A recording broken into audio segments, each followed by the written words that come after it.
Let me first show you the exact model because it requires a zoom in, and then I'm gonna show you the rod and make some comments about it. This is a Fenwick HMX. This is a 6'0" light power, it says, but in reality it's ultralight. If I tell you it's ultralight, it's ultralight. The action is moderate fast. Indeed, it is not even moderate fast, it's moderate. This is extremely parabolic rod, and one of the reasons why I didn't sell it so many years, even though those of you who follow me for a few years, you guys know how many high-end rods I sold. I never sold this one just because of the parabolic action and the guides. I'll show you the guides later, but Parabolic, lure rating 116 to 3.8. I don't know about 3.8. I would use it with swim baits from 1 to 3 grams. 2 grams probably being the sweet spot, 1.5 to 2 grams probably being the sweet spot, but it will have no problem casting 3 grams for sure.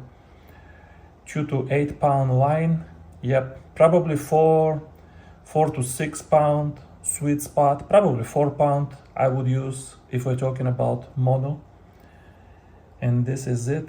I will give you the other reason for not selling this rod so many years. Man, I cannot show you exactly, but this is gunmetal finish stainless steel guide with zirconium inserts.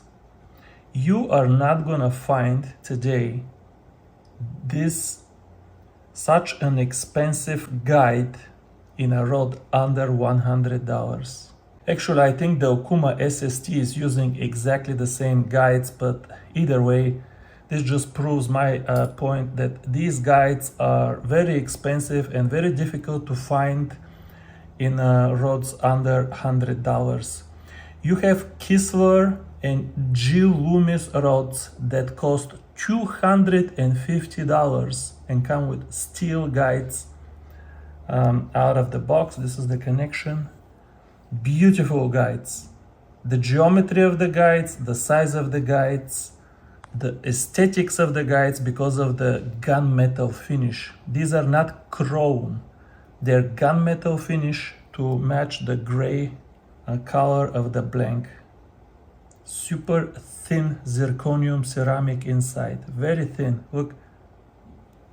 Very elegant. Look.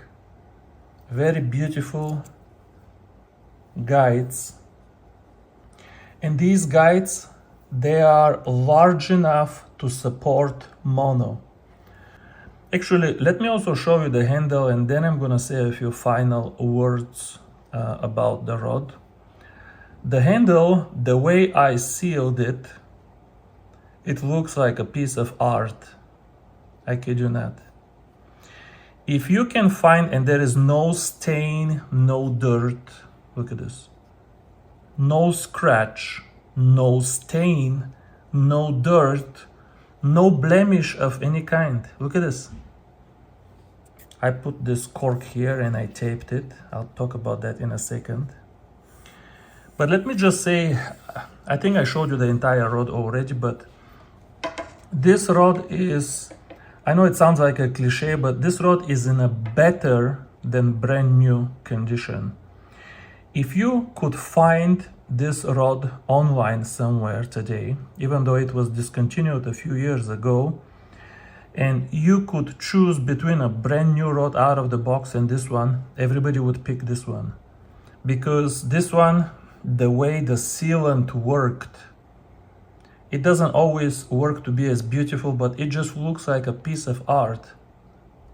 You can literally hang this on the wall above your couch and it will look amazing. Now about this cork here, originally there is nothing here and you can kind of feel the bare blank, but whoever thought that was a smart idea was an idiot. He was a moron.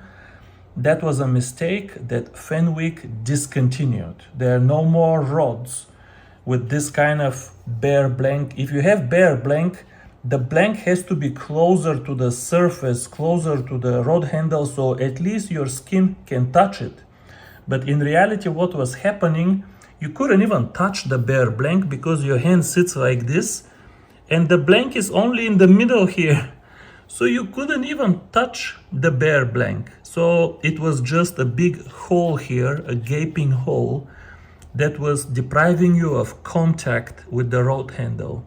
So what I did was put this cork here, so when you put the reel and tighten it up, on top you have a solid, firm contact with the rod handle. And the way it is right now, it feels absolutely perfect, because this tape here, I typed it so tight that it feels like very hard plastic or carbon surface. If you don't look at it, if you close your eyes and you just hold it like this, it feels like this, and this is the same surface. That's how it feels. And your thumb here is on the cork, which is also hardened by the sealant. Now, this rod, even though it's in a better than perfect condition, the user satisfaction will depend on a couple of things. It is absolutely critical to buy this rod for the right purpose. First of all, due to the action and the material of the rod, this is not a twitching rod. It's very parabolic.